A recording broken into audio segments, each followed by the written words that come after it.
ছোটবেলার একটা অভ্যেস আমি এখনো ছাড়তে পারিনি। শীতকালে দুপুরবেলায় ছাদে বসে রোদ্রের তাপ নেওয়া বা রোদ পোহানো, যেটাকে আমরা বাঙালিরা বলে থাকি। সত্যি শীতকালে না কিছু, কিছু দিন এমনই থাকে যে আমি তো রোদ্রে বসে একটু খাবার খাবো বলে ভাতটা নিয়েও ছাদে চলে আসি। আর এখন তো হয়েছে আমার এই যে নাটের গুরু পাটের শাক পুচি।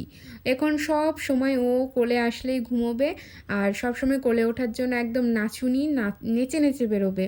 মানে কোলে নেবার জন্য ওকে কি কিছু করতে হবে না। জাস্ট মানে ওর সামনে একটু ঘোরাফেরা করলে ও কোলে আসার জন্য নাচুনি। তো ছাদে রোদ্রে নিয়ে এসেছি, একটু কোলে নিয়েছিলাম তো ও ঘুমিয়ে পড়েছে।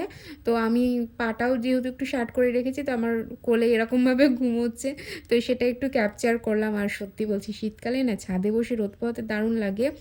যদি তোমার কোনো কাজ না থাকে, তুমি ছাদে বসে রোদ পোহাবে, তাহলেই তোমার সারাদিন কেটে যাবে। কিন্তু আমার ভাই প্রচুর কাজ, আমি একটুও সময় পাই না।